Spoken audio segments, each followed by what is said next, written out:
Hey guys, how are you today? Quick rant before we dive into today's chaos. As some of you might have noticed, YouTube's algorithm has decided I'm not special anymore. Shocking, I know. So now if you don't like, comment, or do a little backflip in the algorithm's honor, this video might just vanish into the void, never to be seen again. Seriously though, even a hi or "this is wild" in the comments helps way more than you think. It tells YouTube, hey, people actually like this channel. Maybe don't hide it from everyone. That can really help push my videos out to a wider audience, not just to my subscribers. So if you enjoy these stories and want to support the channel, that's the best way to do it. Now grab a drink, get comfy, and enjoy the drama. You won't want to miss this one. 4 years ago, my sister Lisa started dating a guy named Rob. I remember the day she introduced us. It was a sunny afternoon at my parents' barbecue, and he was charming, funny, and instantly likable. Rob had this magnetic personality that made people feel like they were the center of the universe when he looked at them. Lisa was absolutely smitten, and I'll admit it. So was I almost immediately. I never thought it would go anywhere. I would never have crossed the line. But Rob made a point to get close to me right from the start. He'd text me separately after family events, joke with me on social media, and confide in me about Lisa being complicated or hard to connect with emotionally. At first, I dismissed it. I thought he was just awkward or trying to win favor with the family. But within a few months, something changed. The way he looked at me lingered too long. The compliments became more intense. Specific things Lisa would never notice, he said. I kept telling myself I was imagining it, until the night we were out at a mutual friend's party, and he pulled me aside and told me that he couldn't stop thinking about me. That he had never felt this kind of connection with anyone, not even Lisa. I should have walked away then and there. I know that now, but I didn't. I felt flattered, seen, important in a way I hadn't felt in a long time. I had just come out of a toxic relationship and was incredibly vulnerable. Rob made me feel like I was healing, like someone finally understood me on a soul-deep level. He told me that what we had was real, that he didn't want to hurt Lisa, but their relationship had been fading for a while, and that he was only staying with her because the timing wasn't right to break things off. He convinced me that the right thing to do was to give him time, that we could handle this the mature way, that if we were careful and respectful, no one had to get deeply hurt. So I waited. I know how that sounds. I cringe writing it out, but I truly believed him.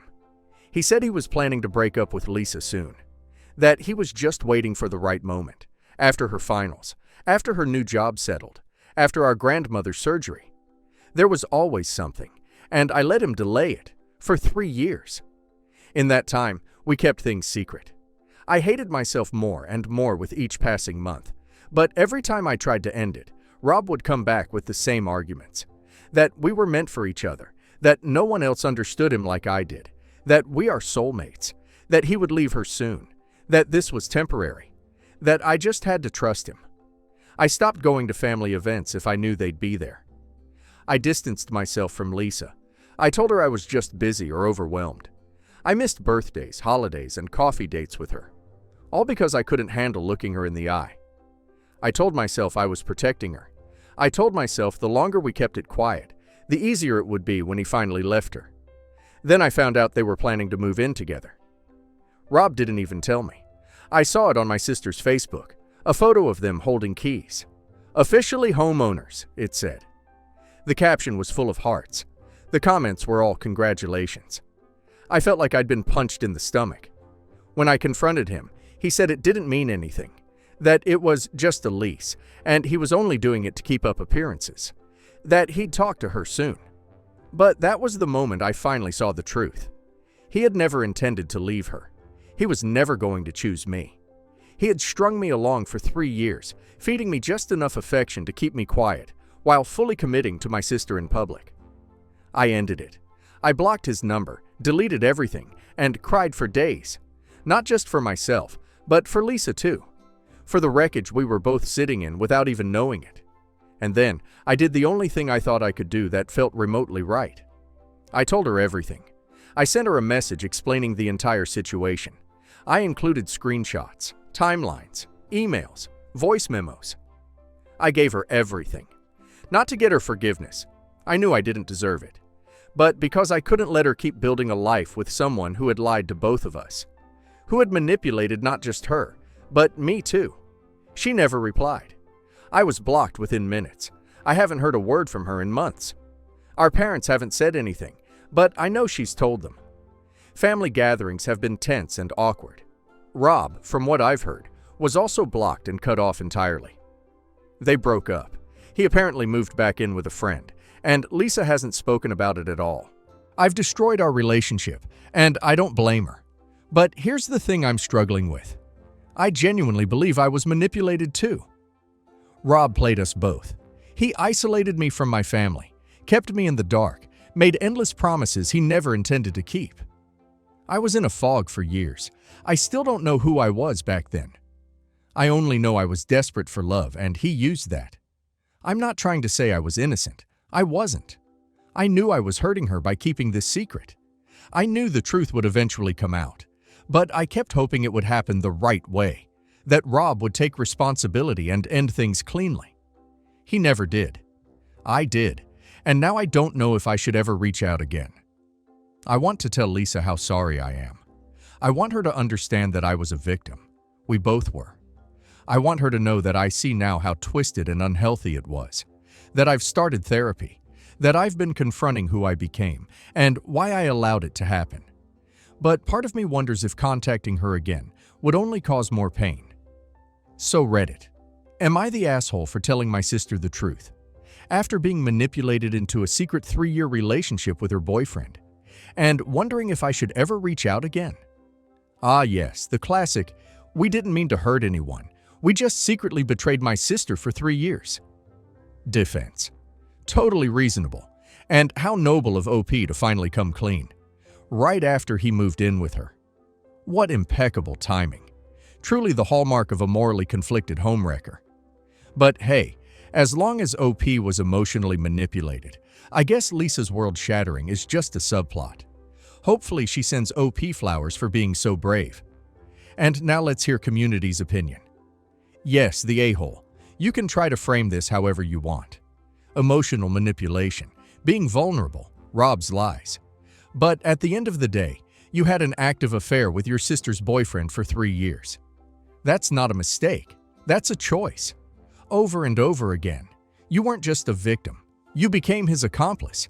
And the fact that you ghosted her for holidays and birthdays while sneaking around with her partner makes it worse. You shouldn't reach out to her right now. Let her grieve the sister she lost. Maybe one day she'll be ready. But don't push it. Rob is absolutely a manipulative snake, and you were clearly vulnerable when this started. But by year 2, you knew what you were doing. You had the chance to walk away every single day, and you didn't. You chose silence. You chose secrecy. You chose to hide behind Rob's excuses while letting your sister build a future on a lie. I can't imagine how betrayed she must feel. You're not the biggest villain here, but you're not the hero either. I'm glad you told her the truth in the end. That part mattered, but don't try to spin this like you were both equal victims. One of you was in a relationship, the other broke it. Wow, what a relief that Rob said you were soulmates. I mean, as long as he used magical soulmate logic, you were basically obligated to betray your sister, right? Who wouldn't destroy a lifelong sibling relationship if a guy whispered sweet nothings and gave you a burner email? Seriously though, this is the kind of delusion that belongs on a soap opera. You weren't in a love story. You were in someone's backup plan, and you let him keep you there for 3 years. I hope you've woken up now, and I really hope you let your sister heal without hearing another word from you. My brother and I, 27 male, are a year apart, so he's 1 year older than me. When he was 3, it all came out that my mom was having an affair, and my brother's real dad was the one she cheated with. The guy was secretly coming over to spend time with my brother until they decided to tell my dad, cause he wanted to be involved. I was still little, but from what I was told, this crushed my dad. Even when he talked to me about it years later, it still made him upset. They already knew the other guy was the bio dad, but my dad did a paternity test on both of us to make sure. I was the only one that was his. My parents divorced and I was living between households. So my brother's dad was involved and living with my mom, but when my brother was 9, he took off and left them, so my mom was struggling. After that, my parents started fighting over my mom wanting my dad to be involved in my brother's life too, since he was his dad before all of this. This drama dragged for years, but my dad refused to help with my brother. My dad moved to another city 9 hours away due to work when I was 11. They let me move with him, so I saw my mom 2 or 3 times a month, plus school breaks. She still pushed for my brother to go with me when my dad would come pick me up, so around 16, I just stopped going. My dad unfortunately had a heart attack a few months ago, and I lost him. I miss him every day, and the last few months have been really draining emotionally. What's happening right now is starting to weigh down on me. Since I was my dad's only son and he never remarried, basically everything went to me. I'm not a millionaire or anything, but with this kind of money, my student loans would be paid off completely. My wife and I are talking about having a kid soon, and the rest of the money could be put into those expenses. My brother and I don't talk that much, but he's been calling and messaging non-stop about this. He says it's unfair for my dad to leave him out like this, and he deserves some of that money too. And he thinks it's only right that I split the money with him since he was my dad's son at one point. And I mean, yeah, he was for 3 years, but then he had his dad for a while, and my dad never had involvement with my brother since the divorce. Even my mom is giving me crap and telling me not to be an a-hole like my dad by excluding my brother. I'm just really mad about the whole thing. He left that money for me, and it will be a huge help to pay off those debts, and then invest the rest in our kid.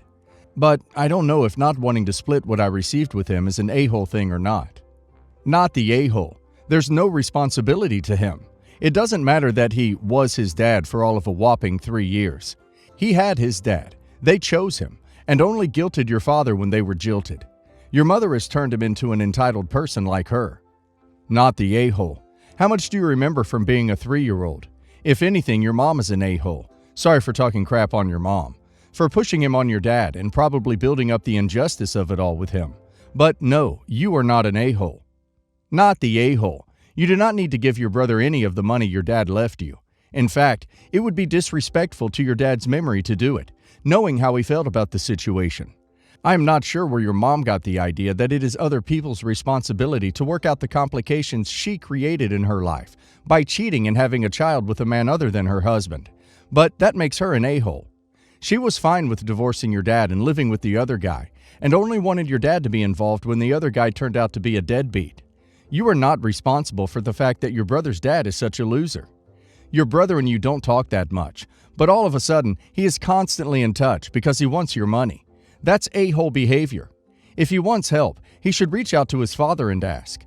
If that doesn't work out, that's his problem, not yours. You were an innocent bystander to all this, and you don't owe anyone anything here.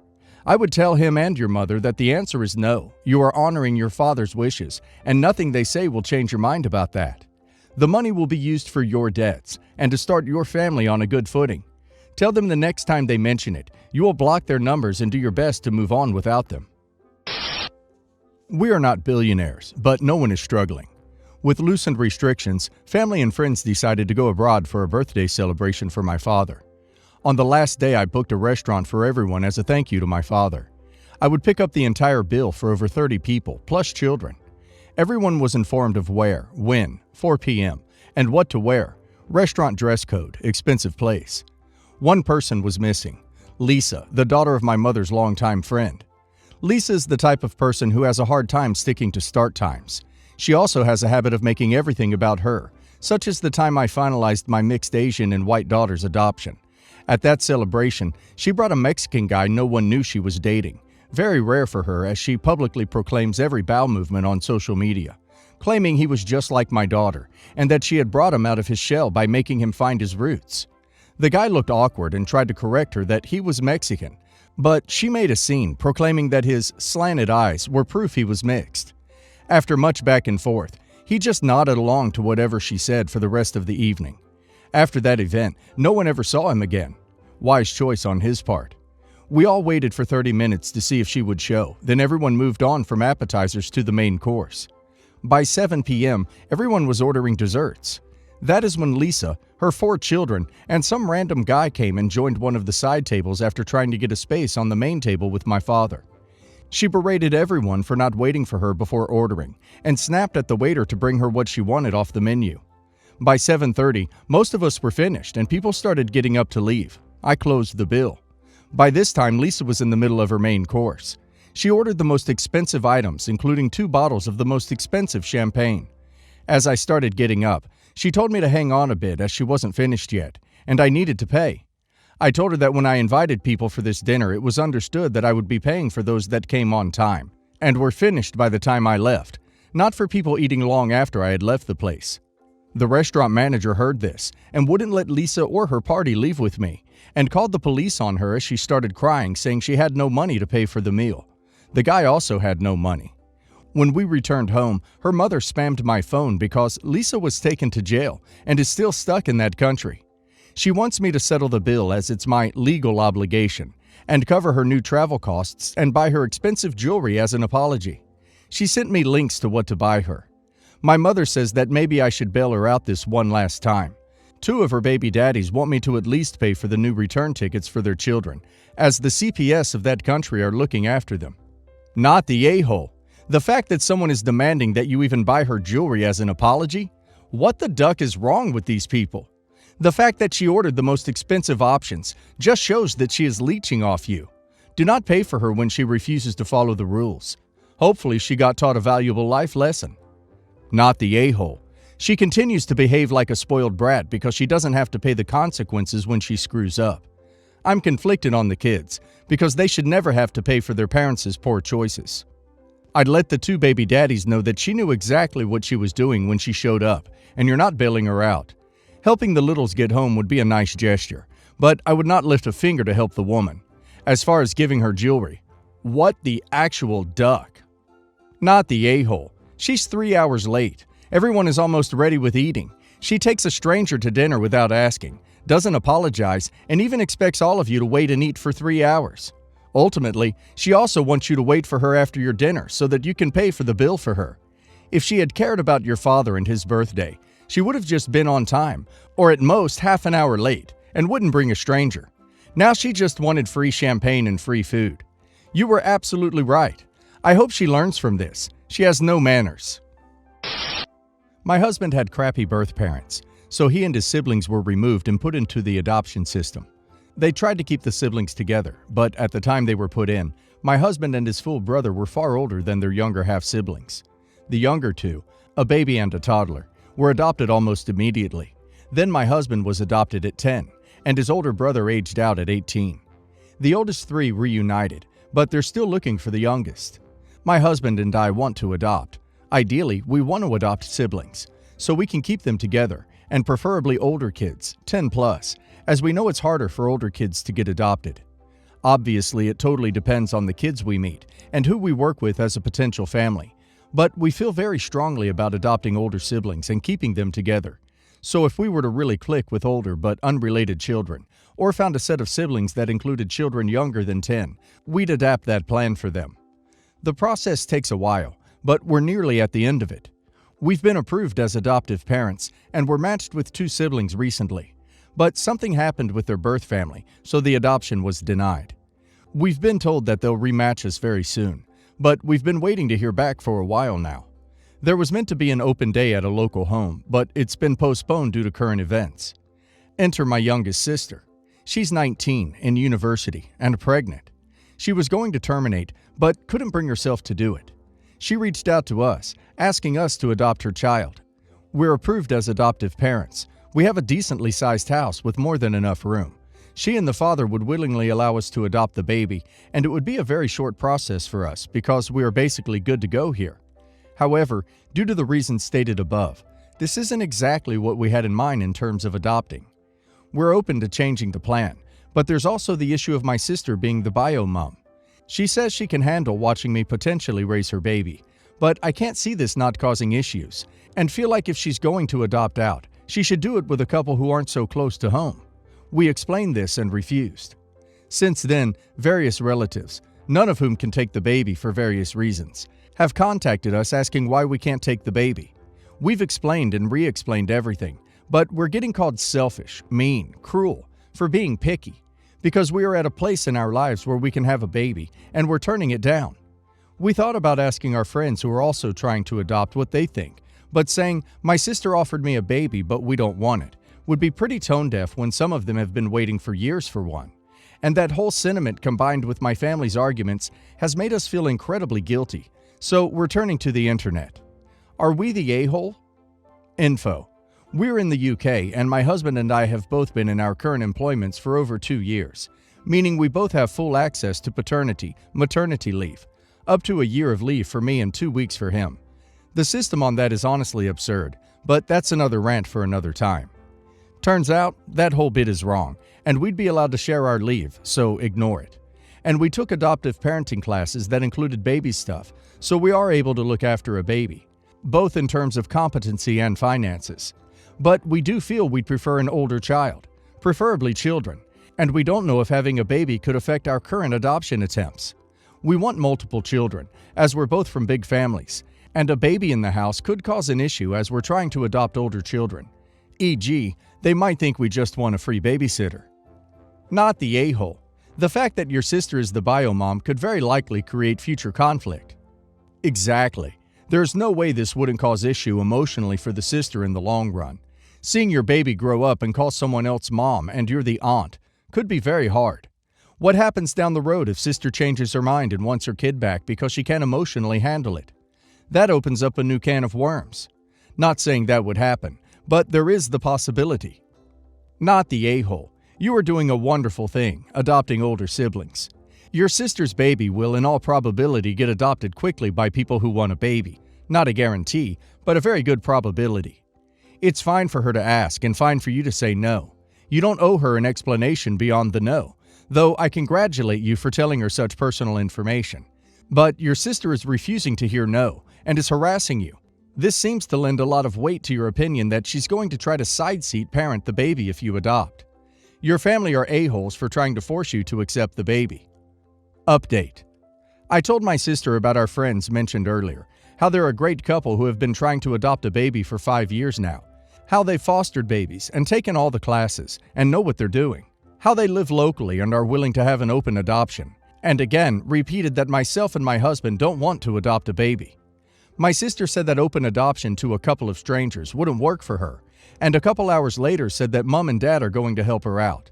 So it looks like the baby will live with them for the next few years, and my sister and her boyfriend will take over when they can. Everyone now feels like I am somehow at fault for my parents not getting to enjoy the beginning of their retirement. But I no longer feel guilty, as it's clear that was what my sister wanted all along. Someone to raise the baby for a few years so she could step in as the mother whenever it suited her. A few months back, my partner's cousin Cynthia, 25 female, moved in with us. Cynthia is a full-time student and was a part-time bartender before the virus cost her her job. As a favor to Cynthia, my partner offered her the use of one of our spare rooms. That isn't the issue. Cynthia is single and actively dating. Due to her having no car, Cynthia often has her dates come pick her up. But this has sometimes led to Cynthia finding herself in compromising situations when her dates have turned out to be creeps or whatnot.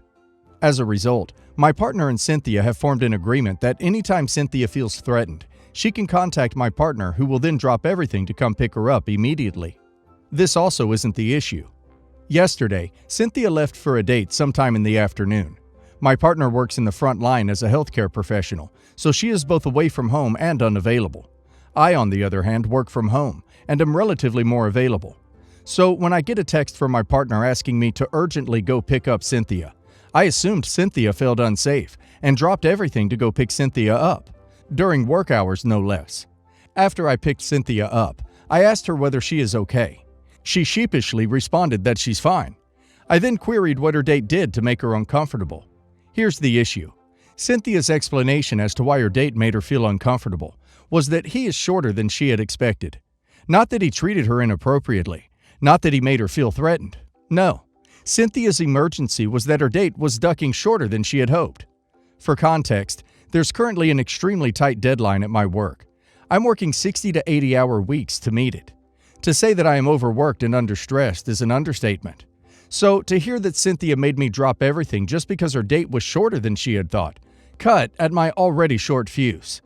At first, I tried to maintain a level of civility and informed her that in no way does your situation constitute an emergency. What you did was take advantage of my partner's trust. Cynthia then had the audacity to respond with, "You're not a woman. You have no idea what constitutes an uncomfortable situation. Don't be a sexist pig. Eye ducking exploded. What does sexism have to do with any of this? And who the duck are you to turn someone down just because of their height? You're a ducking 25-year-old who is still studying and relying on the charity of others for a roof over your head. I shouldn't need to explain why I might be the a-hole, right? But given the circumstances that led to my outburst, I do feel that it is justified. That being said, it always helps to obtain outsiders' perspectives. So, am I the a-hole? Not the a-hole. While I think you were a little rude with the last comments about her age and still studying. Nothing wrong with being 25 and still studying. But yeah, him being short wasn't an emergency. You thought she was in danger, or the guy was a creep and was doing something wrong. Turns out, his only sin was being short. Not the a-hole. She sounds like a brat. The issue is that now your trust has been broken around what she constitutes an emergency. Should she find herself in a real problem, you may be less inclined to help, thinking it's more dramatics. The girl who cried wolf. Not the a-hole. If you want to bail on a shallow reason, fine, whatever. But to drag someone else into it, total a-hole. She made it sound like she was in danger, when in fact she just didn't find him attractive. And she made you worry like something horrid could happen. Ugh, what an a-hole.